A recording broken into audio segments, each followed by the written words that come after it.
Hello. I go by wondering when to go. I wanted to share with you guys something that I came across about a week ago. I have an article here. It's titled Disturbing New Details Revealed as New Jersey School Janitor Accused of Tainting Food Appears in Court.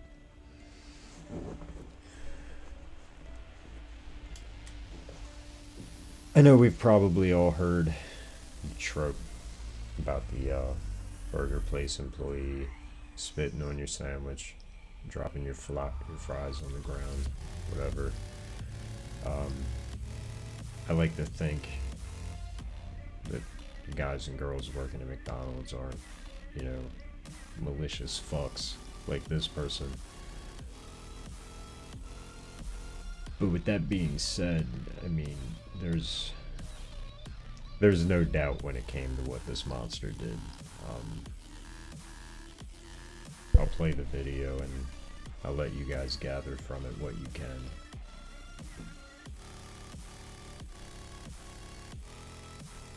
Appeared in court today. Giovanni Impellizeri is accused of contaminating school food and utensils with both bleach and bodily fluids. And today we learned even more disturbing details about this case. It is Thursday night, and the big story in Action News is a judge ordering the 25-year-old suspect to remain behind bars, calling him a substantial risk to the community. The ruling came after prosecutors laid out new evidence that was described as appalling. Action News reporter Trish Hartman is live at the jail in Bridgeton. And Trish, this case has outraged the entire community. That's right, Rick. And just a warning to those at home, the allegations that you're about to hear more about that we heard in court today are very disturbing. Now, Giovanni Impellizeri will stay in jail after a detention hearing this morning in Cumberland County. A standard assessment said based on his prior record and other factors, he should have been released while he awaits trial. However, the judge said this is one case where that recommendation should not stand. What is clear, And thank God for that. The fact that by standard evaluation in New Jersey, someone that committed this type of crime would be allowed to essentially walk free until the time of sentencing, I find that a little bit disturbing. I'm glad, they at least chose to keep him behind bars until that day comes. here he is a substantial risk to the community at large. Giovanni Impellizeri didn't say anything during his virtual detention hearing in Cumberland County Superior Court. The prosecutor ran down a lengthy list of disgusting allegations. There's also a video from the defendant's phone where he takes a dish sponge from the sink in what appears to be a teacher's lounge. He uses sponge to wipe urinals and clean the toilet before putting the sponge back where he got it from. Prosecutors also allege Impellizeri, a custodian, put feces in taco meat at the school, rubbed bread on his genitals, and sprayed bleach on vegetables to be served to kids at Elizabeth F. Moore School in Upper Deerfield Township. In response to someone saying, "Let us know if anyone gets sick," the defendant replies, "I sure hope so. That's the plan." Prosecutors also say Impellizeri performed similar acts at a tanning salon off school property. In a messaging platform, he allegedly claimed these actions were part of a sexual fetish. Yesterday,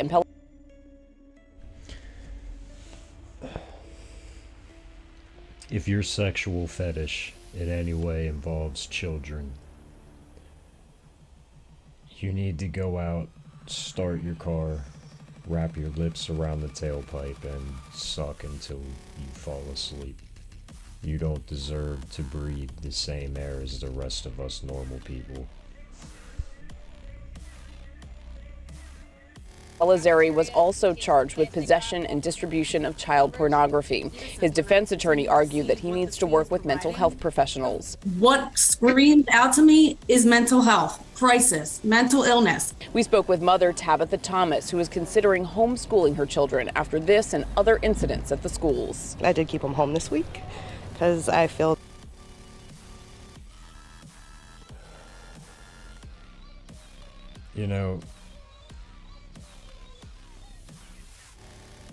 that woman speaking about him needing to talk to mental health professionals to get help and rehabilitation and blah blah blah. I've heard the argument a million times since I started following this kind of stuff. You know, I've heard it in regards to Bowser, for instance. If he would have received the right kind of help, he could have avoided turning into the monster he was. You know, that's a big if. We don't know, and we never will. When it comes to rehabilitation, I've also heard it said that under proper care, he could possibly not reoffend. I also don't think that's right. People like him and like this person here get a thrill out of the things that they're doing. This guy fucking loves that he shit in that taco meat. Otherwise he wouldn't have done it. I don't think there's a proper way to rehabilitate people like this. They need to just be put in a hole, in my opinion.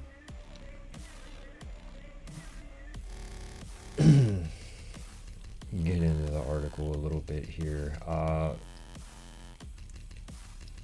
I know there's pending child pornography charges coming along with this.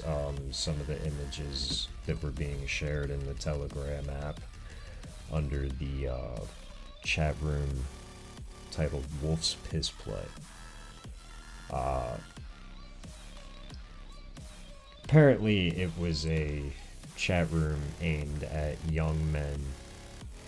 I couldn't find anything else more specific about that, but it was just a group of like-minded individuals that this guy was sharing his filth with.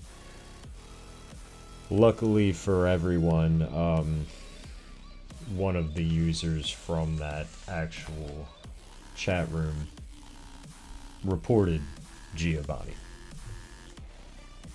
When he came to the police, I say he, but when this user came to the police, they came with 23 pictures and 9 videos that this guy had posted to the chat room. All of him committing these vile acts in this school. The cops did confirm that the library and the cafeteria in the videos matched the library and the cafeteria at the school that he worked at.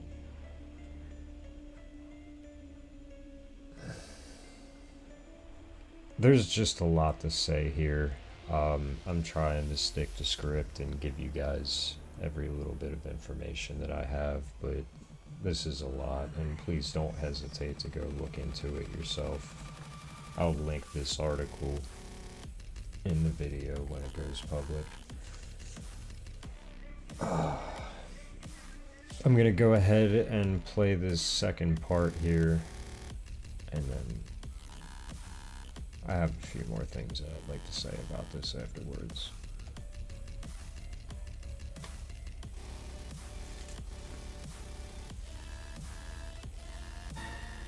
It's very disturbing and disgusting. This is a public health crisis at this point. Reaction from shocked and disgusted parents continues to reverberate throughout this school district in Cumberland County after today's disturbing allegations about a school custodian and what he put in students' lunches. And tonight, school officials are reacting as well. It is Friday night, and the big story in Action News is the continuing fallout after that school janitor was arrested and the bizarre crimes he allegedly committed. Enraged parents are making new demands tonight to the school superintendent, who finally responded. Action News reporter Brianna Gallagher is live in the Satellite Center with the very latest. Brianna. Yeah, Rick, well, parents are completely outraged by these repulsive accusations, and tonight the school district is sending out a second voicemail about the situation. I want to start by saying that I understand how difficult the situation is for everyone involved. We are here for you and will provide support if students or staff have questions regarding this matter. According to the affidavit, Giovanni Impellizeri performed sexual acts on inanimate objects in the school, used bleach and bodily fluid to tamper with utensils and food which... These sexual acts that he committed in the school, which are not spoke about in this video, they include ripping holes in the bean bags of the library and pissing in them, which in turn got this guy a little riled up, so he proceeded to go and fuck some of the pillows in the library. There's multiple instances of this guy doing sexual acts inside of this school, which may have been served to students. This odd man is just walking around the school, has... To pause it again so quickly, I like that they said it may have been served to students. So, the incident they're speaking about right here is the actual taco meat shit surprise that this guy put together for these poor kids. If you've ever cooked anything before in your life, you know, taco meat doesn't take a long time. You're not gonna cook taco meat and keep it overnight to serve it tomorrow as prep. It's something that can be done on the spot. With that being said, a school is not gonna prepare enough taco meat to feed an entire cafeteria if it's not going to be used.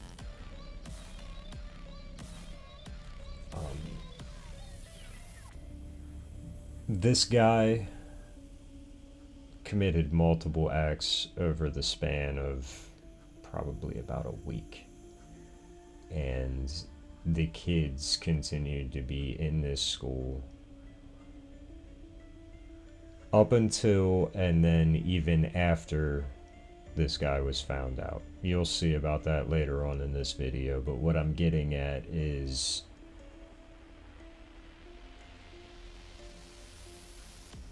the only way I think those kids didn't get served that food is if he was caught in the few hours between when he did this and when it was served. You're gonna see by the timeline a little bit farther in this video that I don't think that's what happened. Free access to the kids, and then you find on a website that he is pleasuring himself. It makes him happy to do things like this, spraying bleach on cucumbers apparently, and saying that the more kids that he hurts, the better. That's scary for us. Investigators say the 25-year-old custodian posted the acts on social media. Our kids are supposed to be safe here. I feel like I'm feeling as a parent because I can't protect my kid in school. So, as disgusted as parents are about the accusations, they're equally as upset with the school. The school should have been closed the day that they got notified. According to the Cumberland County Prosecutor's Office, the school learned of the accusations Monday and contacted police. Tuesday, Impellizeri was arrested. Parents say they didn't hear from the school until Wednesday when they got a robocall saying an employee was on leave. The district didn't contact the health department until Thursday and sent parents another text asking for tips. So that's the timeline I was referring to. You know, this guy worked at this school for years. He was part of this Telegram chat room for God knows how long. And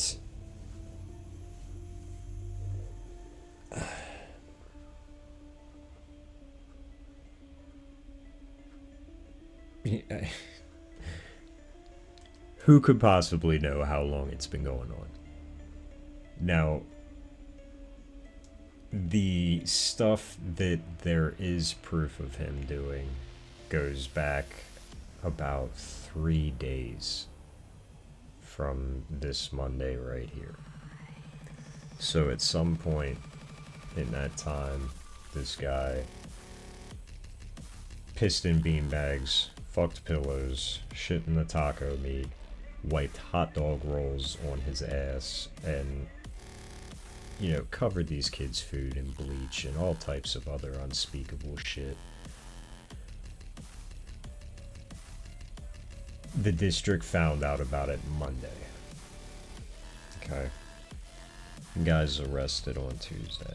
That's great. You know, why couldn't he have been arrested on Monday? You know, whatever. It's what happened on Monday or Wednesday that bothers me. Parents notified employee on leave. Okay. School wasn't shut down. They were notified that an employee was on leave. They weren't notified that an employee potentially contaminated their child with his bodily fluids.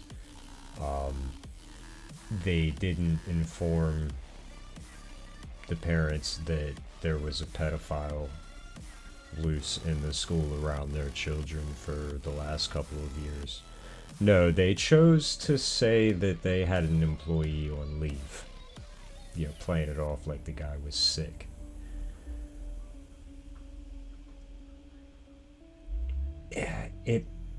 It makes me feel like if this wouldn't have broken on the news, it may have been covered up.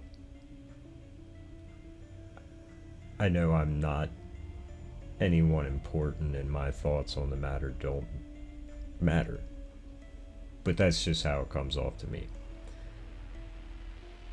I mean, why else would you wait? Monday, you tell those kids to stay home. You come clean with the families. Why are you not talking about it? And I think that's a lot of the problem with our society right now is we're afraid of these ugly things, these ugly truths. People would rather kick dirt on it instead of talk about it. And in reality, the only way to deal with these situations is to rip the wound open and pour salt in. My perfect world, this man would have been drug outside of the school and stoned to death. He doesn't deserve a fair trial. All the evidence is there. He did what he did. And he's not ashamed. One of the statements that he made was he claimed to be doing the devil's work. Those aren't the words of someone that's repentant, sorry. Those aren't the words of anyone that gives a fuck about your life or your children's life. Those are the words of a monster. I mean, I'm pretty sure those are the words of Otis from fucking Devil's Rejects, and like, look at the kind of guy he was. So if that's the reference this asshole's trying to make, then I mean, he's hitting the nail on the head. He's a fucking monster. There's not a whole lot I can say here. The guy is in jail. He is facing 10 to 20 years. Sadly, from my experience in life, seeing the things I've seen throughout the years, people like this rarely get an appropriate punishment for their crimes. I've seen people do shit like this and, you know, not even have to go to state prison. They get 6 months in county prison and some probation. And it's fucking disgusting because we have guys locked up in state prisons for 10 plus years for marijuana convictions, but this asshole, I guarantee you, will get less time.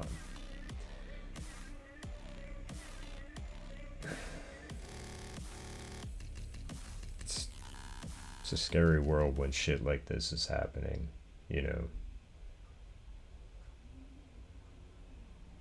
There's not much I can say to change it. I can try to continue to make these videos to expose it if anyone's interested in watching that. I know it's not the typical lolcow content that most of us like to enjoy, but, you know, everybody talks about Bowser. Everybody talks about Chris Chan. Everybody talks about fucking Tony, or just, you know, we all talk about them every day. there's monsters like this in our world that are less funny and more scary. Someone like this could go and serve their time and come home and reoffend immediately and no one would know. Chris Chan can't do that. Chris Chan has thousands of eyes on him. He couldn't get away with it. I mean, if he... Obviously, he could do it, but he's going to be found out immediately. Someone like this could come home and fly under the radar for years and continue to offend, and no one would know the difference because there's breeding pits for these fuckers on the internet. And I, for one, find no greater joy than seeking these pieces of shit out and shedding light on them. And with that being said, I'm gonna end the video. I will have a live stream coming out soon. It will be funny, hopefully. It's gotta be lol-cow shit. Hopefully you guys will like it, but you know, I plan on doing something else with my video content, and I hope someone out there finds it interesting.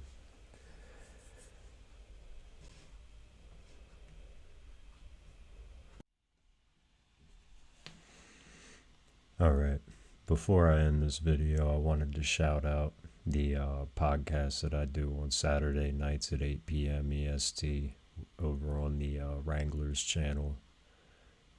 I'd like to shout out my co-hosts Combat Johnson, Mike Mushka, Alright Stingy, MF Troon, and Mr. Muda. The homie Nick Nobody as well. I would also like to give a big shout out to Rubber G Shogun, who provided me with this avatar that you've seen the last couple of weeks. You guys stay safe.